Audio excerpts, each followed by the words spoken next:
ദിവസങ്ങളെപ്പറ്റി പരാമർശിക്കുന്നിടത്ത് മനോഹരമായൊരു പരാമർശം, തിന്നാനും കുടിക്കാനുള്ള ദിവസമാണ്.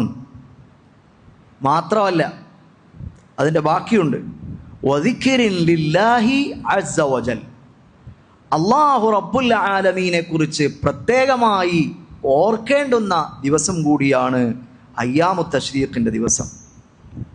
അതോടൊപ്പം എന്ന് പറഞ്ഞാൽ അയ്യാമു തശ്രീഖിൻ്റെ ദിവസം മുഴുവൻ ഇങ്ങനെ തിന്നു കുടിച്ചിരിക്കണമെന്നല്ല. നമുക്കിഷ്ടമുള്ള വിഭവങ്ങളൊക്കെ കഴിക്കാം. നമ്മൾ പരമാവധി നമ്മൾ കഴിക്കുകയും മറ്റുള്ളവരെ കഴിപ്പിക്കുകയും ചെയ്യേണ്ടുന്ന ദിവസമാണ്. നമ്മൾ കുടിക്കുകയും മറ്റുള്ളവരെ കുടിപ്പിക്കുകയും ചെയ്യേണ്ടുന്ന ദിവസമാണ്. അല്ലാഹു റബ്ബുൽ ആലമീൻ നമുക്ക് ധാരാളം പാനീയങ്ങൾ കുടിക്കാൻ ഹലാലാക്കി.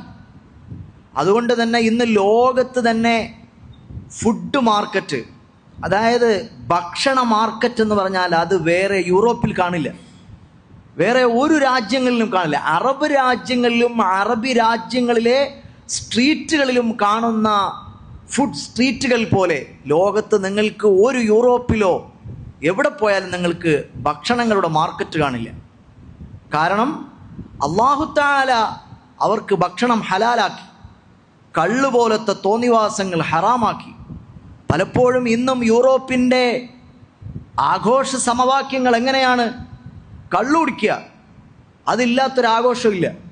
പിന്നെ തോന്നിവാസങ്ങൾ ചെയ്യുക. ഇപ്പോഴും മോഡേൺ യുഗത്തിലും ആധുനിക ആഘോഷങ്ങളുടെ വെസ്റ്റേൺ സമവാക്യങ്ങൾ അങ്ങനെയാണുള്ളത്. എന്നാൽ ഇസ്ലാം അതല്ല പറയുന്നത്.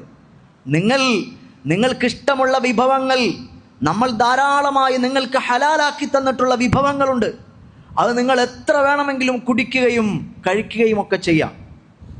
എന്ന് പറഞ്ഞ് പരിധി വിട്ട് കഴിച്ച് രോഗിയാകണമെന്നല്ല. ആവശ്യമുള്ള നമുക്ക് ധാരാളം എന്തെല്ലാം ഭക്ഷണങ്ങളാണ് നമ്മുടെ തീന്മേശകളിൽ നിന്നുള്ളത്. അത് ഇസ്ലാം ഭക്ഷണത്തെ അല്ലെങ്കിൽ പാനീയങ്ങളെ അള്ളാഹുവിൻ്റെ റസൂൽ ഹലാലാക്കി. അതുകൊണ്ട് തന്നെ ഏറ്റവും കൂടുതൽ ഫുഡ് സ്ട്രീറ്റുകൾ ഉള്ളത് ഈ കമ്മ്യൂണിറ്റിയിൽപ്പെട്ട ആളുകൾ താമസിക്കുന്ന സ്ഥലത്തായിരിക്കും. നല്ലൊരു ഹോട്ടൽ അന്വേഷിച്ച് പോയാലും അവിടെ തന്നെ ഉണ്ടാവുള്ളൂ.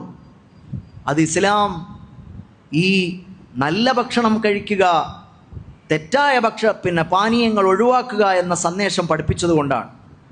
നോക്കൂ, മാത്രമല്ല ഇത് തക്ബീറിൻ്റെ ദിവസം കൂടിയാണ്. എപ്പോഴും തക്ബീർ ചൊല്ലാൻ പറ്റും നമുക്ക്.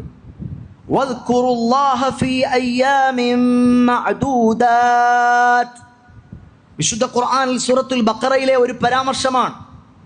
നിങ്ങൾ അള്ളാഹുവിനെ ഓർക്കണം. അയ്യാമിൻ മഅദൂദാത്ത്, നിർണയിക്കപ്പെട്ട, നിശ്ചയിക്കപ്പെട്ട, എണ്ണപ്പെട്ട ചില ദിവസങ്ങളിൽ അള്ളാഹുവിനെ പ്രത്യേകമായി നിങ്ങൾ ഓർക്കണം. ഇതിൻ്റെ തഫ്സീറിൽ മഹാനായ ഇബ്നു അബ്ബാസ് റളിയല്ലാഹു അൻഹു മഹാനവർകൾ പറയുന്നു, അൽ അയ്യാമുൽ മഅദൂദാത്ത് എന്ന് പറഞ്ഞാൽ അയ്യാമു തശ്രീഖ്. നമ്മൾ ദുൽഹിജ്ജ 10 കഴിഞ്ഞ് 11, 12, 13 ദിവസങ്ങളാണ്.